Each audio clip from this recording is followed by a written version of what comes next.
Hi guys, welcome to another episode of The Aspiring Entrepreneur. I'm your host Hamza Chowdhury, and welcome to our daily recap. Today is February 19th. It's Friday. Happy Friday. Hope you guys had a wonderful trading week. I know it was a really bloody week for a lot of us. The markets were down the majority of the week. Tried to do a little rebound today, which we expected.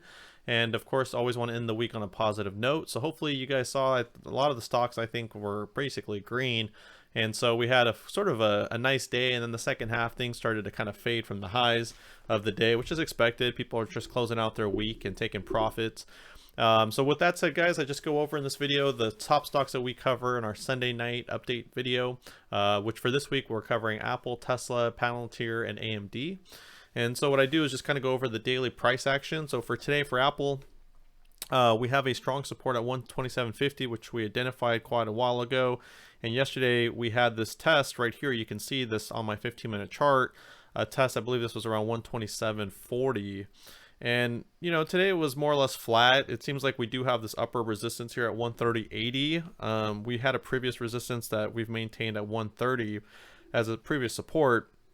And you can see that today Apple traded between 128 and 130, and since we did close below the 130, it technically is still considered a resistance, even though I showed it in green. And so Apple really, doesn't have a lot of range. If you look here on my daily chart, the average range for Apple is under $3. And so if you're trading Apple, it's easy to know, like, you're not really, I guess the risk is technically low because you don't have much of a range. But, when you're trading below the 50-day, it definitely tells you there's a lot of bearish sentiment. You can see, again, that the momentum is also slightly negative, although it is flattening out. And then, it's one of those things where Apple just had its all-time high back here at 145, and then we've just been able to, have been able to really keep hold any key levels. We had a lot of consolidation here in the mid 130s, and so what I really expect to happen is, come Monday, I could definitely see a retest here of like the 128.80, 129 level. And then I could definitely see if we can break out, the breakout key here would be the 130.80. So basically where we're at today's high, which, has been acting like resistance for the last few days.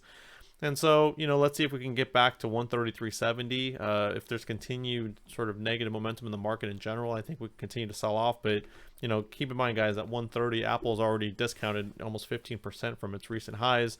So, we've had a ton of consolidation in the past at these levels in the 120s, way back post-split. And it took a lot of consolidating and back and forth just to get Apple. But keep in mind that if you to take this price post-split, guys, keep in mind that we had a 4-for-1 split. So if you take 130, you're trading at $520.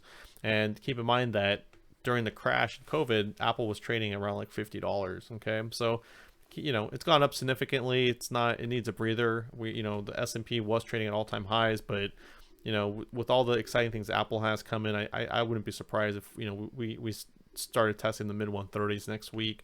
Especially considering we had a good bounce at the 127.50. Okay, so I expect a retest at 128.80, and then, like I said, the breakout will be right here at this level at 130.80, which is pretty much today's high. Tesla, same thing as we traded. We were down almost 1%. It's really been sort of a boring stock.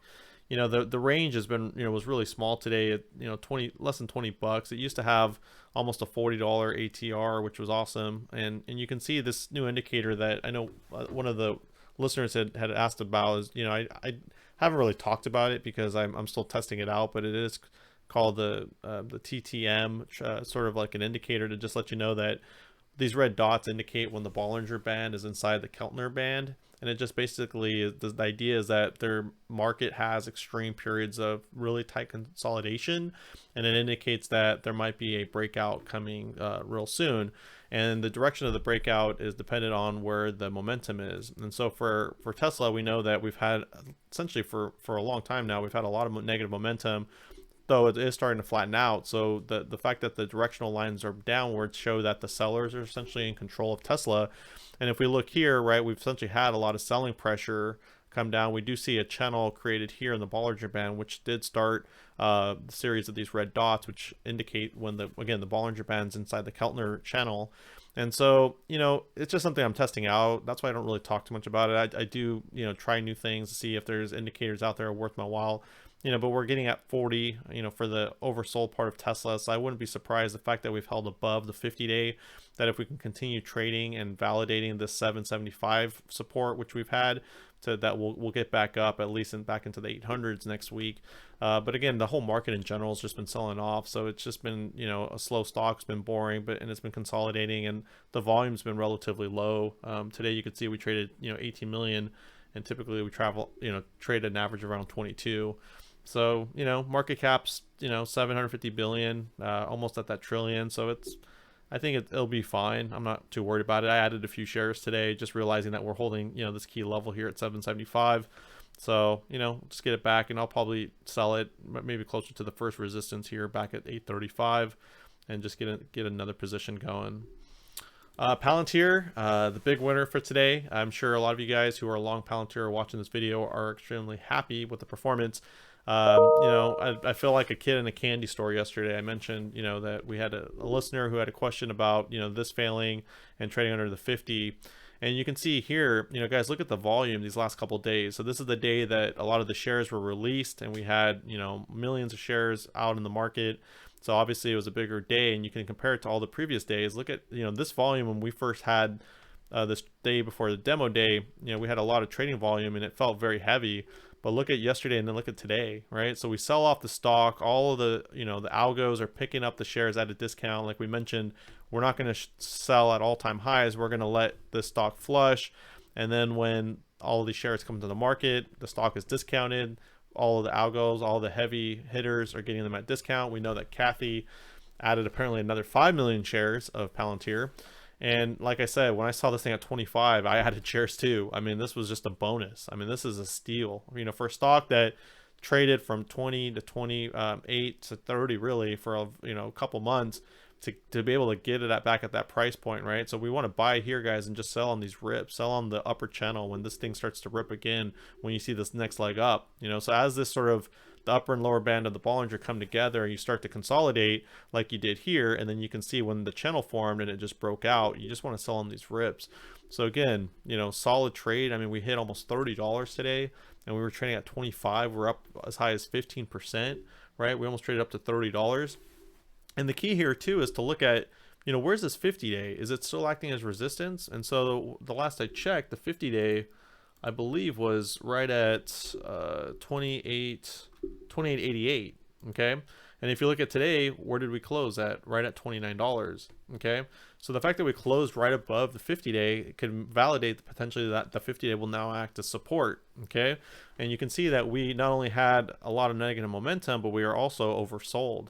And now that we had the sell-off, we can see a lot of people came in, they stepped in, and the Wall Street Bets group on Reddit now put Palantir as their top stock as well. So now I can definitely see, a lot of these gaps being filled. We have a gap here, right? And so I can definitely see at least us getting back to the 20-day next week, which is around $33. So again, manage your risk and play it, but there's just gonna be a great opportunity for you guys who followed your plan, whether you held on to shares and added shares down here. It was just a great opportunity. Like I mentioned, I was up a few points, and then I sold a small portion going to earnings, and then I've just been adding on these flushes, knowing that Palantir, I'm extremely bullish on it, and it's just great to see this, what was squeezed up to essentially a $45 stock. Okay, and guys, keep in mind, when you see these long wicks, don't think, well, this is a $45 stock. It really isn't, right? You want to see where is it closing, right? So this level here, which we have identified as around $38, $39, this is the key level here, right? Where we see a lot of consolidation and a lot of resistance. These long wicks are essentially a rejection, right? So this is potentially just squeezes. Okay, so I want to hold levels that I know can hold, and if I have a level that for about 6 trading days held, I want to say $39. So we could easily see this in the next month or so hit back to 39, as we know the more and more contracts, and we know that the quarter one's going to be solid. Okay, so good, and congrats to most people who got that. I was selling my calls and got premium for bag holding a little bit of Palantir, which was awesome. AMD, same story. We're still trading below the 50-day, and we've had this sort of rejection up here of $94, even though the analysts and a lot of the stock got upgraded north of the hundreds and it had solid earnings. And so again, I mentioned yesterday about just sort of the dangers in option trading. If you do options that expire or you trade them near expiration, the fact that if you were planning to see them move up to 100 and now you've seen this sort of rejection, But again, we validated our previous identified support right at $87. And so we had the support here, which we validated. And now, we see these doji candles kind of telling us, hey, we don't know what direction the stock wants to go. But because it's below the 50, as you can see, is pointing negative. We can clearly see that this stock is definitely, the sellers are in control and it's completely bearish.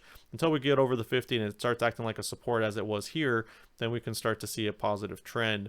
And I expect, we will see a breakout. I'm positive on AMD, and we'll get back on this upper band, just a matter of time. So same thing, if you're long AMD and you've got steel at 85, even at 87, I expect to see this thing, we'll hit 50 at around 91.5, 92.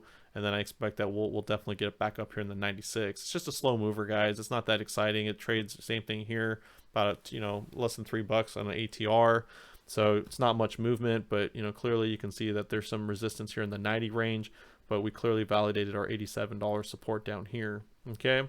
So with that said, guys, I will be updating some new stocks. If you have any preference for stocks that you're interested in that you think would help the channel, that a lot of viewers would love to see, just post it below. I'd be happy to take a look at it. Actually, I could talk about one other stock. Let's just talk real quick as a bonus here for you guys still watching. VCNX, great short on this stock today. I love these plays, guys. Pure squeeze. This was totally just a squeeze play in the morning. And so if you're a short biased, and no offense, I love long, I love investing in companies, guys, but I don't consider myself an investor. I consider myself a day trader. And so, this was purely a squeeze. When anything goes up vertical, it can't sustain itself. Guys, let these people exhaust out. So the first 15 minutes and then the second 15 minutes, right? So you don't have to jump in a moving freight train in the morning, wait half an hour, let this thing, show you the double top, and then of course the engulfing candle, right? So we had these engulfing candles, and all of a sudden we just literally faded off. So you push, you squeeze, you hold, and then you sell off. Okay, so now if you're trading and you are not a sort of an in and out 5-minute, 10-minute, 1 hour type of trader, yes, you could have faded this thing all day. So imagine getting something even down here in the 750 level, guys. There's plenty of meat on the bone when you're trading down up to $5, $2. So this could have been one trade that you did, with 300 shares, and you just made yourself $600 on a stress-free trade.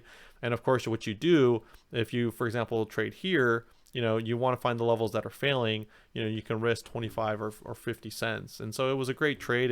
You could see the volume completely died down. So you had all this volume that pushed it up, and then you can see it just sort of died down. So the short sellers took control and they just faded it off and really didn't hold any real key level. Okay, so what I would expect come on Monday, if you want to fade this, is that it could definitely get pushed up here back into maybe the $6 range pre-market, and then let it fade back down, okay, back into the threes.